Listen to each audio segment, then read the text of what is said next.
Well, hello, ladies and gentlemen. Thanks for being here this morning, still morning. I appreciate, as ever, you coming to the briefing. I don't have any announcements, so we'll go straight to questions. Ben. Thanks, Jay. Has the President seen the video that's caused a lot of people to be talking this morning, the 47% video, and if so, what's his reaction to it? Let me say this. The campaign has put out a statement, and I'm sure others from the campaign will be asked about and will address it. So I'll limit what I say in response to questions about it. What I'll say is this. When you're President of the United States, you are President of all the people, not just the people who voted for you. You've heard the President say so many times, because he deeply believes it, that we're in this together, all of us. From the time he began his career in public service, from the time that those of us in this room first heard of him in 2004, his message has been about the fact that what unites us as Americans is far greater than the things that divide us. And that's fundamental to who this president is, and it's fundamental to what guides him as he makes decisions. When he made the decision against the advice of many to take action to save the auto industry, the president did not ask whether the 1.1 million Americans whose jobs would be saved had voted for him or against him. When he pressed for 18 small business tax cuts, he didn't ask if small businessmen and women were Democrat or Republican. When he fought to pass health care reform, he didn't wonder whether the 129 million Americans with pre-existing conditions who would be helped by this reform, who would be given security through the reform, were likely to be with him or against him in 2012. That's just not how he thinks. And I think the way you have to approach the job is with a keen understanding that you're out there fighting for every American. And this president's agenda has always been about building the middle class, strengthening the middle class, bringing people up into the middle class. And that's what it will be going forward. Has the President actually watched the video? I haven't asked him. One other follow on this. One of the comments from Governor Romney in the fundraiser was that 47% who support President Obama believe they are victims. Putting aside just the campaign politics, if you need to, does the White House think that that kind of statement has policy implications, would affect how Governor Romney would run the country? Well, again, setting aside, what Governor Romney thinks, I can tell you that the president certainly doesn't think that men and women on Social Security are irresponsible or victims, that students aren't responsible or are victims. He certainly doesn't think that middle-class families are paying too little in taxes. But again, the broader point that you always hear him make is that we need to come together as a country. We need to work together for what's best for the country and best for especially the middle class, which is the backbone of this nation. Jeff. Jay, can you tell us a little bit more about how the president himself reacted to the video, whether or not he's seen it? Again, I don't know if he's seen it, and I don't have any discussions with him about it to read out to you. Can you tell us if he talked about it with senior staff this morning or anyone else? I'm not going to read out any internal conversations about that or other issues. Let me switch to a policy question then. There's some volatility in the oil markets yesterday and today.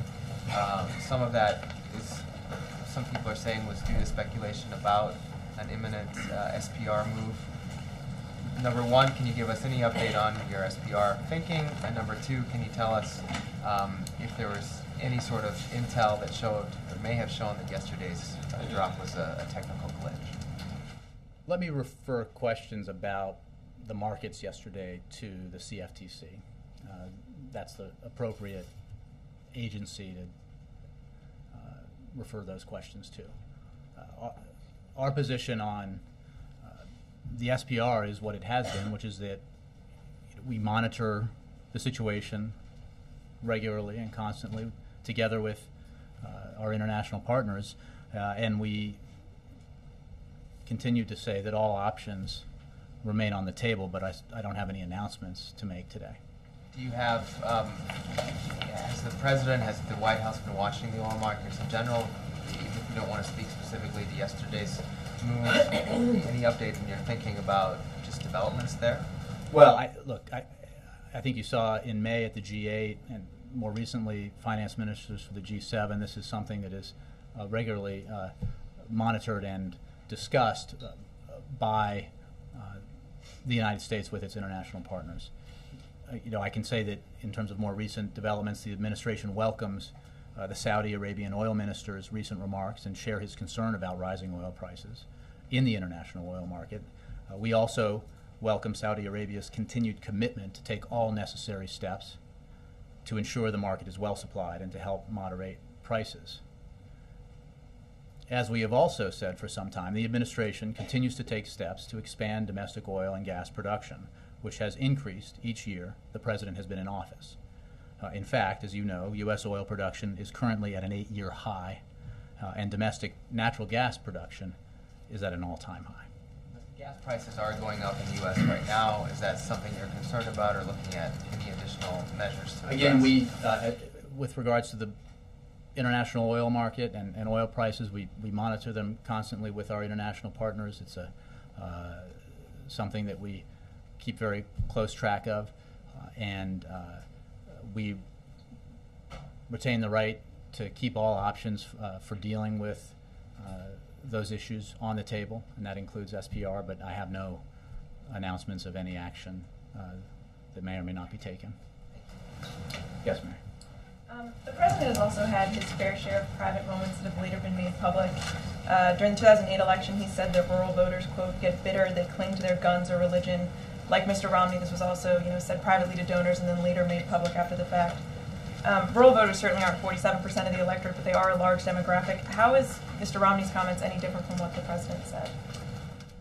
I think that happened 4 years ago and was discussed in abundance at the time. What the president said 4 years ago, what he said 8 years ago, what he says today, and what he said ever since he took office here, is that he's fighting for every American, that he firmly believes that as a nation we're all in this together, that what unites us is far stronger and greater than what divides us, that we're not red America and blue America, we're the United States of America. And I think that that's a fundamental fact about Barack Obama, and it's been the guiding philosophy and principle behind the policy decisions he's made. I think, again, citing some of the examples from what he's done in office, when he took action to ensure that our financial markets, our financial sector did not collapse, he didn't check to see whether the people who would most directly benefit from that were supporters or not. He took a lot of grief for that, but he did it because he thought it was right for the American economy and right for all Americans that we did not experience the collapse of an important sector of our economy. Same thing with the auto industry. He didn't ask if auto workers were supporters. He didn't ask if auto executives were supporters. He did what was right, what he believed was right for the country, and that's been his guiding principle. Anymore, and I think, he talked about this in Charlotte, that the people who inspire him, the people who give him hope, he doesn't know whether they're voting for him. The soldier he first met at Walter Reed, who lost a leg, he doesn't know. The gentleman who won the lottery and kept working and bought flags for his town. These are the things, this is the sort of essence of the American story that inspires him every day. And it does not matter to him whether they're Republican or Democrat or independent, because we're all in this together. The campaign said in their response to Mitt Romney's statements that, it's hard to serve as president for all Americans when you've disdainfully written off half the nation. And you've said repeatedly now that, the president obviously does represent all Americans. Why is that any different from Mitt Romney when he makes a comment like this? I'm not sure. What's the question again? The question being that if the president can make a comment like he did in 2008, where he sort of offended a large, I don't want to say offended, but where he made a remark in direct relation to a large portion of the electorate. And Mitt Romney makes a similar remark also offending or... Then Senator Obama never said that he did not worry about or would not worry about 47% of the population.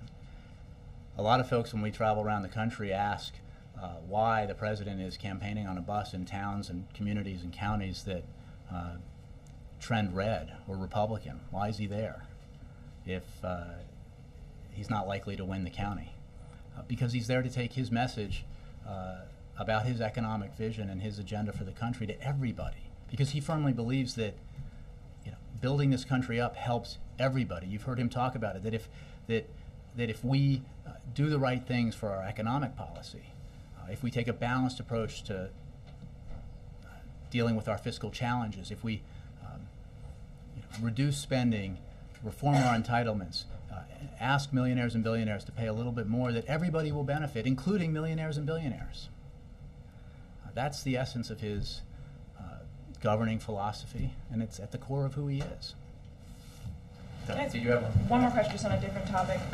It seems that the U.S. and Libya have sort of different accounts of the attack in Benghazi last week. There are reports that Libyan officials warned the U.S. of the growing extremist threat prior to the attacks, that they admitted they could not control some of these militias.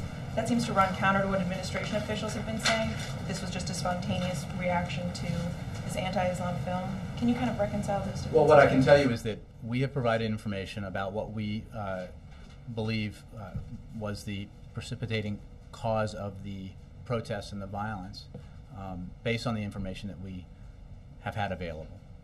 There is an ongoing investigation. The FBI is investigating, and that investigation will follow the facts wherever they lead. What we do know about Libya is that it's a country that emerged from war and revolution, and you have a new government trying to assert its authority as that country makes a transition to democracy and broader representation for all Libyans and broader rights for all Libyans. And in that environment, there are certainly, in this post-war, post-revolution environment, there are vast numbers of weapons and certainly a number of violent groups in the country. What is important to note, however, is that the Libyan people do not understand, or rather they do understand, that the United States was with them in their efforts to achieve their aspirations, to rid themselves of the Gaddafi regime and the tyranny that Gaddafi inflicted upon them.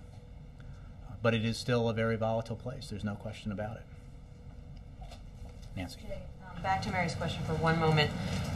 Did the president regret making those comments about guns and religion? Did he learn something from the fallout?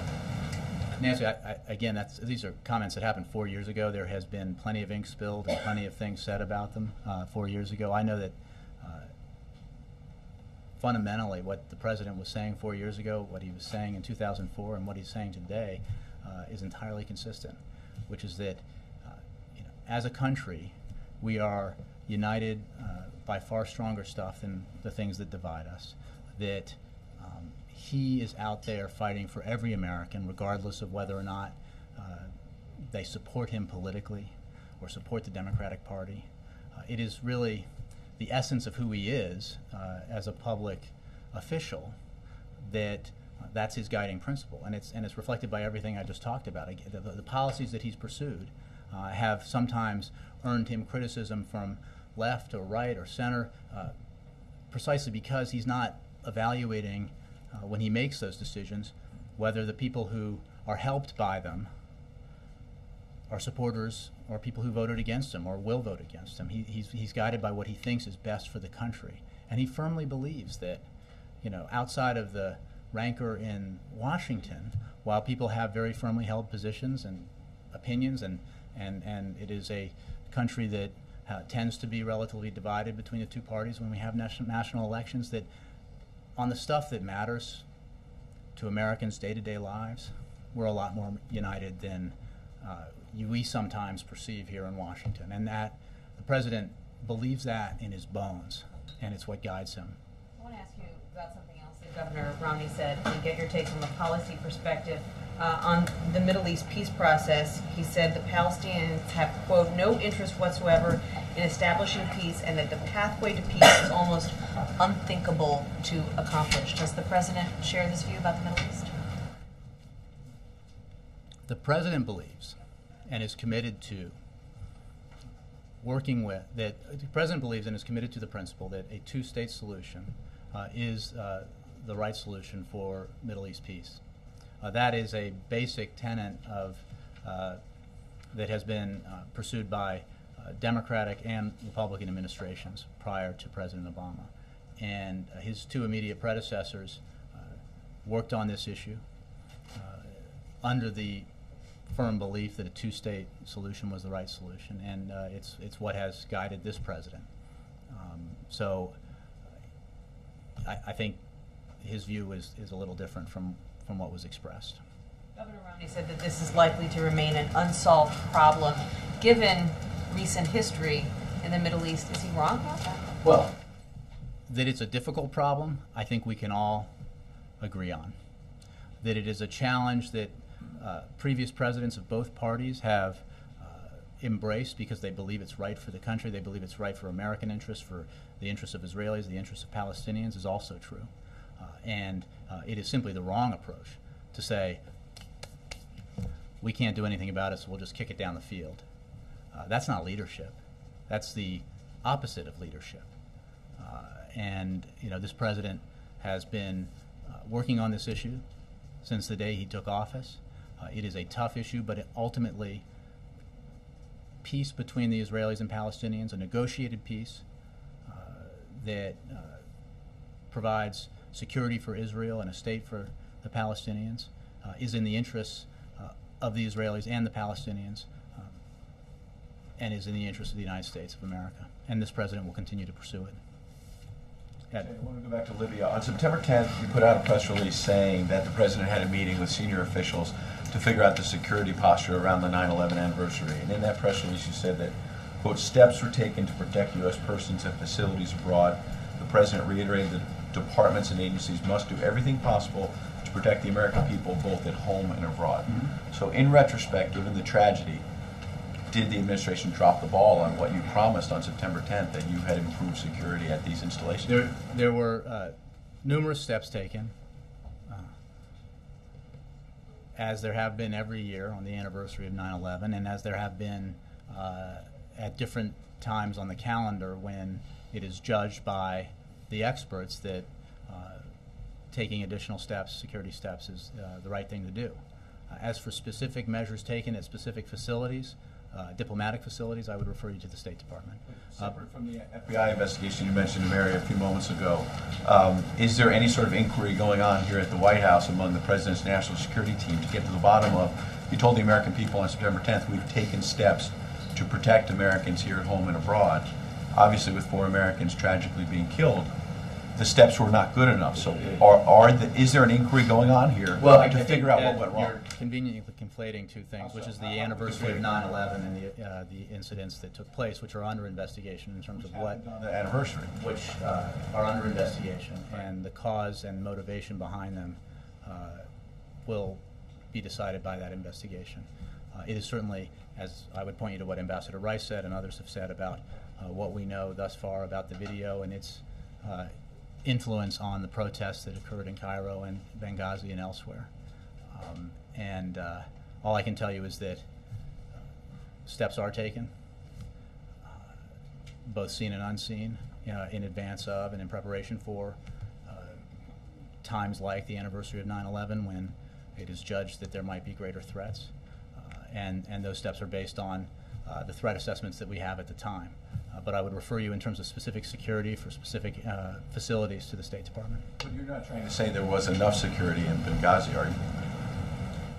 I am simply saying that this is a matter under investigation. It is an absolute tragedy that we lost 4 Americans in Benghazi, including our ambassador, including security personnel. And there's an active investigation underway into what happened and why and what the motivations were, and driven by the absolute commitment that this president made to finding who was responsible and holding them accountable and bringing them to justice. And I think that's very important. I think Mary asked as well whether or not there was sort of any heads up for the administration that there was violence coming in Libya.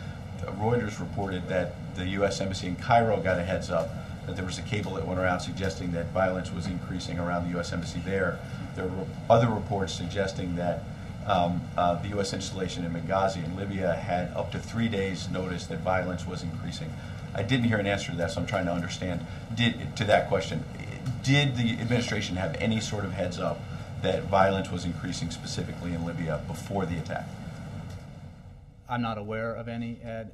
This is a matter that's under investigation in terms of what precipitated the attacks, what the motivations of the attackers were, what role the video played in that. What we have seen is broad unrest across the region and elsewhere in response to this video, which we have made clear we view as reprehensible and disgusting, and a video that is in no way connected to the United States government and does not reflect the values that we hold as a people. Do you think the video led protesters to get rocket-propelled grenades? That was the video that What I know, caused it? and I know you know, is that Libya, as I just said, is a very volatile place that has just gone through a revolution and a war, and where there is an abundance of weapons, including heavy weapons, and there are certainly groups that carry those weapons and look to take advantage of circumstances, as there are around the region and the world.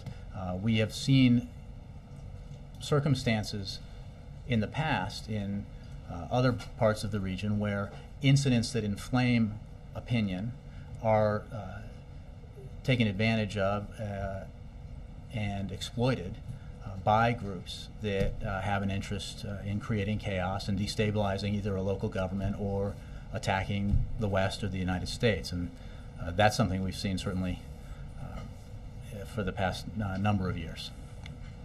Yes. Jay, thanks. The U.S. is suspending training for new Afghan recruits. How big of a setback will this be for the withdrawal timeline? Well, the military continues to work to understand why there has been a spike in the kinds of attacks, the so-called green-on-blue attacks in Afghanistan, and we're working with Afghanistan to take measures to better protect our troops. In that vein, General Allen has directed all of his operational commanders to review their force protection and tactical activities in light of the current circumstances. As a result of that directive, ISAF directed a change in the level at which advising and partnering takes place. Most partnering and advising will now be at the battalion level and above. This does not mean that there will be no partnering below that level. The need for that will be evaluated on a case-by-case basis. More broadly, the President's policy of gradually turning over security lead to Afghan forces continues, and that is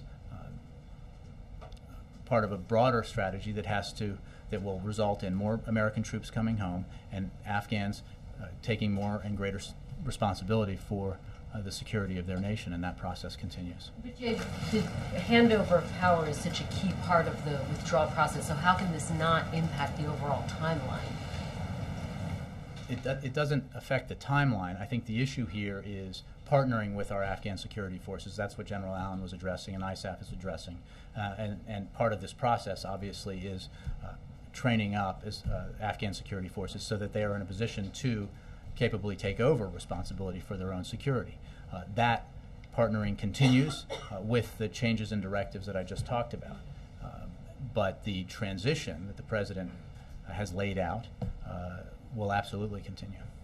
And it's been described as a temporary suspension. Can you characterize what temporary means? I think that's obviously something that is based on the judgments made by commanders in the field as well as officials at the Pentagon. And Jay, as you point out, you're suspending training of the new recruits, but the Afghan Army, the National Police, trained by NATO, are not going to be affected by this suspension. So how can you have confidence that they won't engage in this type of violence? Well, I think that's a question best addressed to ISAF as well as to the Pentagon.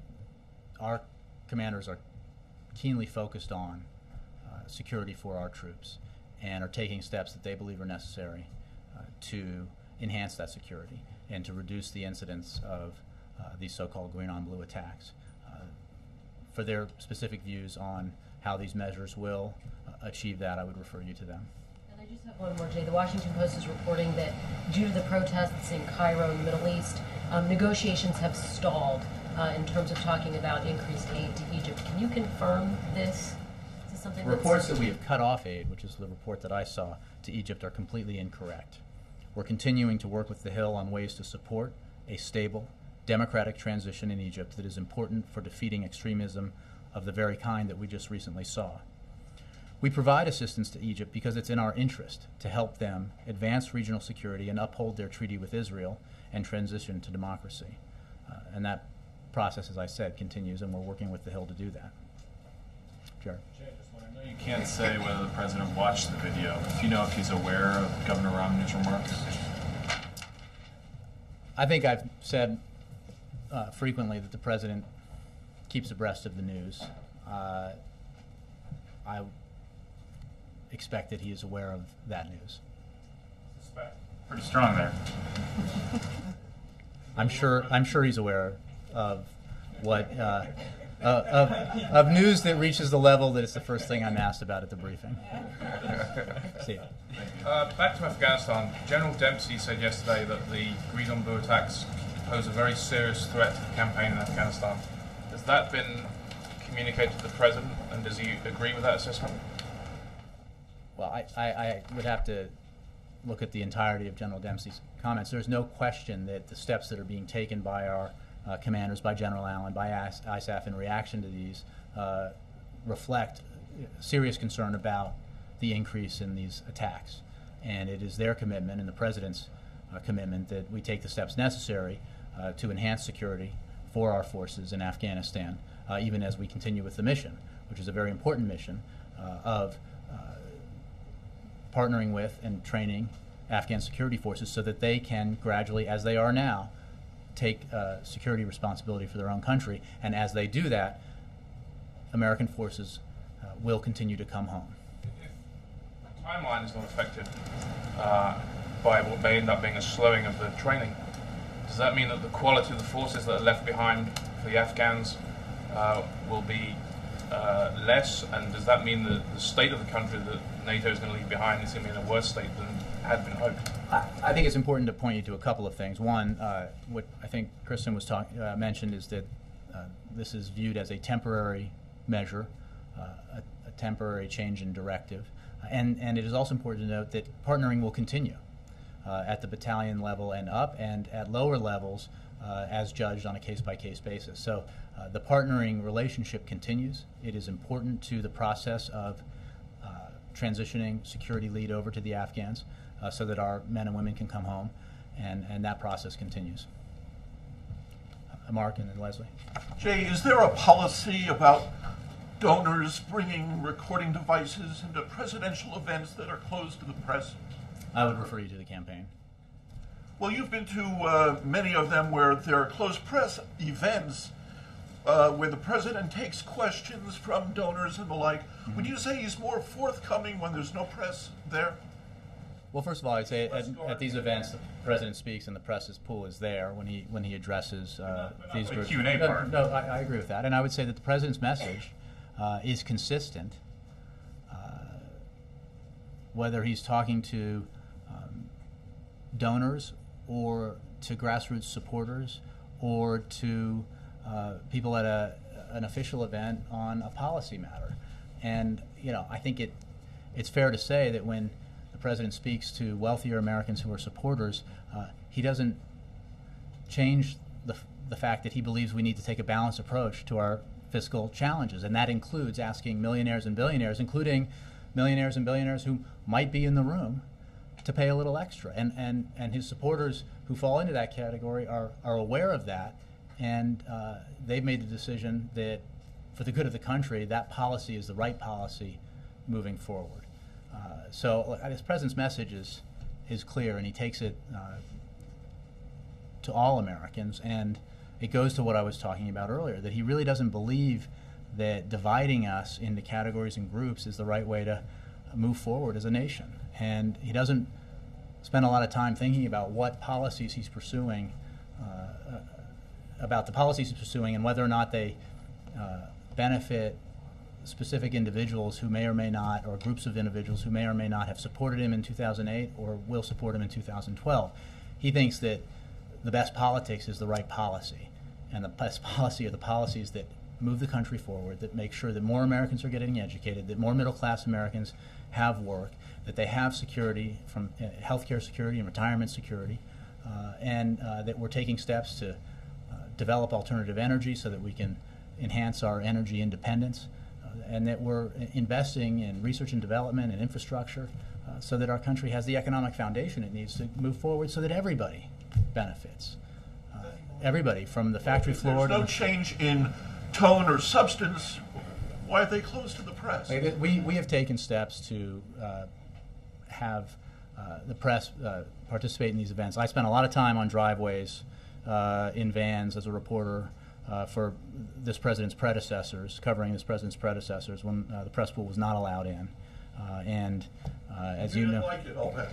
well, it depended on whether or not there were beverages served, quite honestly. But is now the time to bring up your April 14 column from 2008 when you said the president's words were poorly chosen on the guns and bitter?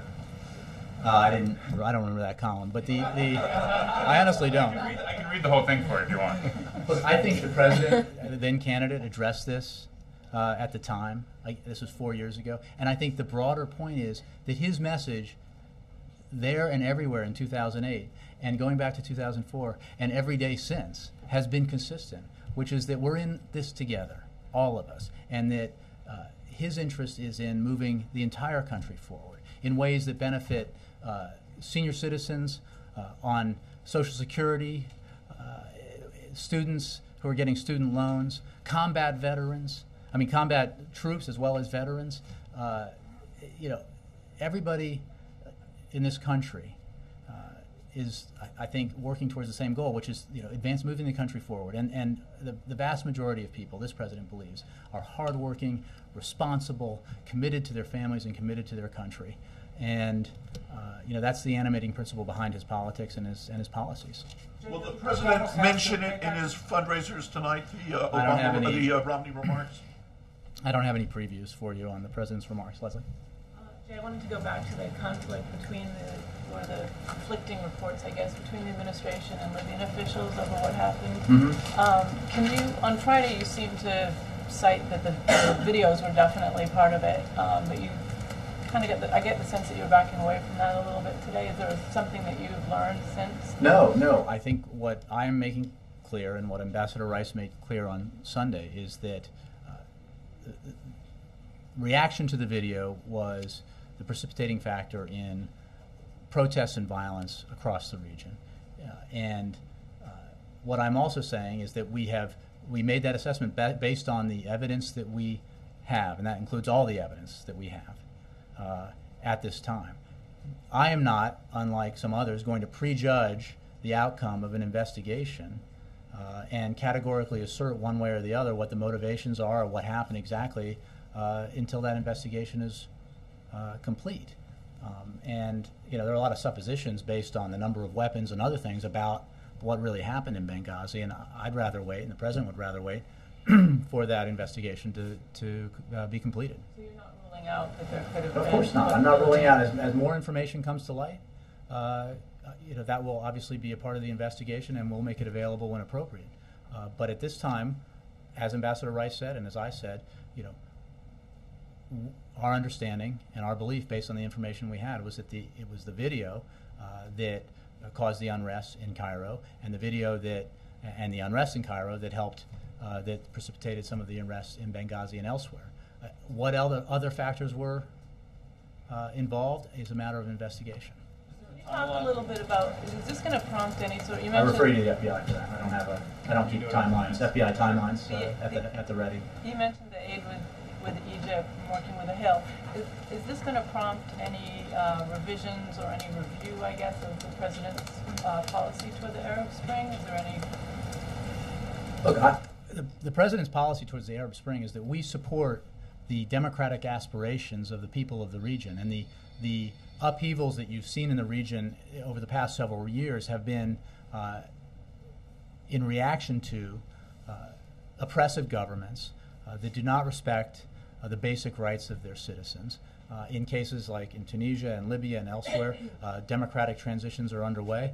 They are early. They are in early stages, and there's a lot of volatility in these countries, Egypt as well, of course.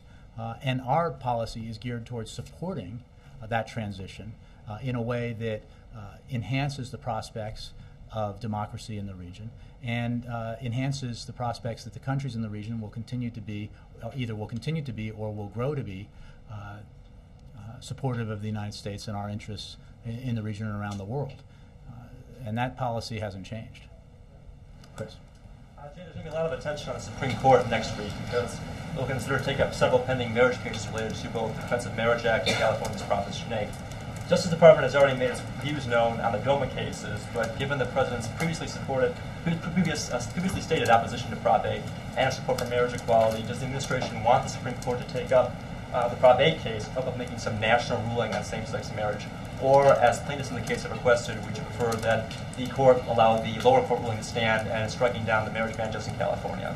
That's quite a question, and I will ask you to direct it to the Justice Department. I'm not going to make policy towards Supreme Court cases from here. Yeah.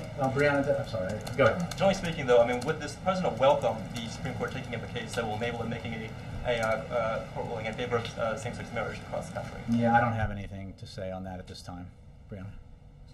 Just back to Libya.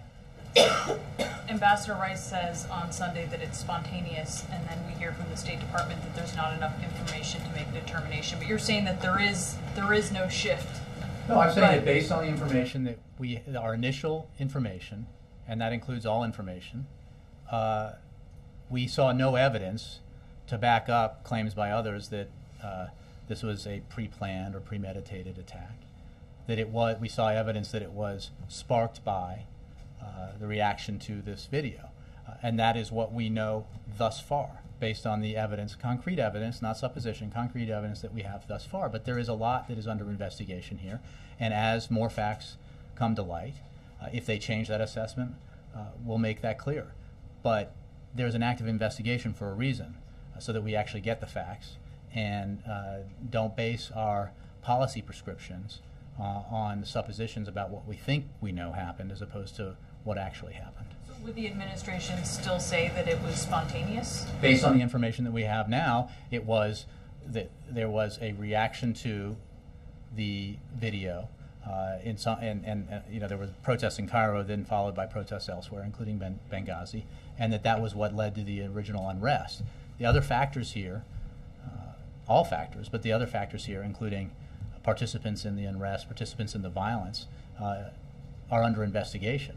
And the goal of that investigation is both to find out what happened and why, but also to track down and bring to justice those who killed 4 Americans. And we're working with our Libyan counterparts to ensure that that happens, as the President committed it would. Tomorrow, administration officials will be on the Hill briefing members. Can you tell us anything about that? On what subject? I think members of the administration brief members regularly on different... I assume that they'll be briefing them on all the information that we have up to the moment before they brief. And that's what I'm reflecting at this time from here. Kevin, all the way back, and then Donovan. Thank you, Jay. As far as next week, how much is the President realistically going to be able to accomplish at the UN General Assembly with partners and allies when he's only going to be there for such a short time, and he's spending a lot of that on 2 big speeches? Well, the President's attending UNGA, as presidents before him have during their re-election years, and he intends it to be a productive time spent at the UN General Assembly as it was last year and as it was the year before and the year prior to that. I don't have anything specific in terms of what he's going to say at UNGA or what issues he's going to press, but you can be sure that he expects it to be a productive visit. What's keeping him from extending that stay a little longer like he would in other years in order to have bilateral? I think we're there for 2 days, which is the number of days we were there last year. We were there for an overnight last year. Kevin, I actually meant to call on you. Yeah. Ben, I'm sorry. You look exactly like. Doesn't he look like Kevin from ABC? Did people tell you that? All the time. All right, Ben. Yeah, Aung San Suu Kyi is in town for a few days. I was wondering if the president will be meeting with her while she's here. I don't have any scheduling announcements for the president at this time. If there's a change in that, I'll bring it to your attention. Mark. Donovan after Mark. Question on China. Yeah. Yesterday, in addition to the trade news, Leon Panetta was in Japan. That the Japanese and the U.S. are cooperating on building this missile defense system, which prompted a lot of anxiety in China among analysts and some officials there who said they viewed it as being targeted or aimed at them. Given that you've had 2 major trade cases in the last few months and this, is there a concern that the message, the overall message the United States is giving to China is perhaps too tough? And given that in the past, when China has become a big issue in campaigns in '92 and 1980, it's often led to very difficult periods for whoever wins the election in actually dealing with China. Is the president at all concerned that that precedent is being repeated now? The president's policy with regards to China, his policies, because this is a broad and complex relationship, are driven by what he believes are the interests of the American people and the American economy, as well as America's national security. And that is why we have such a multifaceted, complex relationship with China that includes cooperation in a wide variety of areas, because cooperation is beneficial both to the United States and to China. It is why when we see instances, or the USTR sees instances of unfair trade practices that are harmful to American workers and American businesses, this administration will act, as it has, to take cases before the WTO at twice the pace of the previous administration. When the president and senior members of his administration sit with their Chinese counterparts, they discuss all of these issues, areas of disagreement as well as areas of agreement where they can work forward together. And I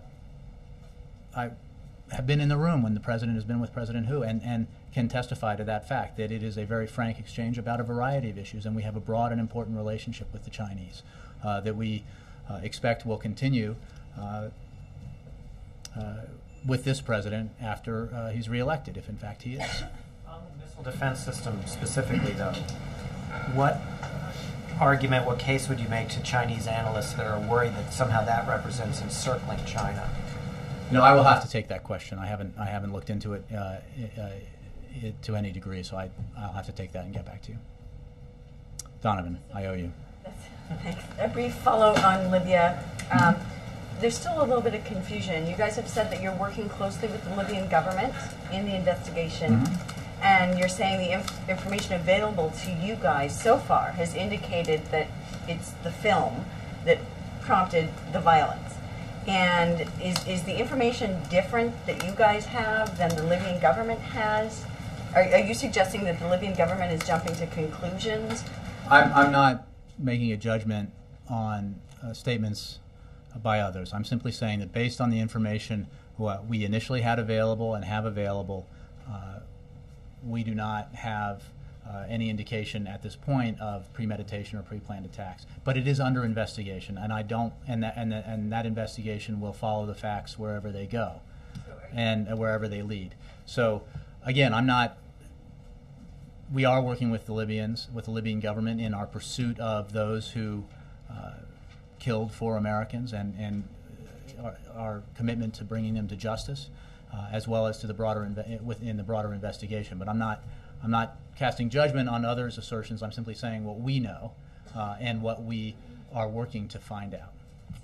have you guys ruled out premeditation No, or an outright I'm simply link? saying based on what we knew at the time, knew initially, what we know now, the facts that we have, the video was a precipitating cause to the unrest in the region and specifically in Libya. There are other factors involved in the violence that ensued. Other factors that are involved in that are under investigation, and again, the facts will be followed wherever they lead. The point is that we're not making declarations ahead of the facts here. We're just telling you what we know based on the information we have at the time. Yes, Kathleen. Just one more bit on the Romney video. The other remark he made was that he might have a better chance in the election if his parents were Mexican born. I'm wondering if the president has seen that and if you or he had any reaction.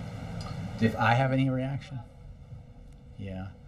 I think I'll steer away from that, but thanks for the opportunity. Has the president seen that? Do you know? Again, I haven't had a discussion with him about the video, but I can boldly say that I am confident that he's aware of it. Yes, ma'am. Thank you, Jay.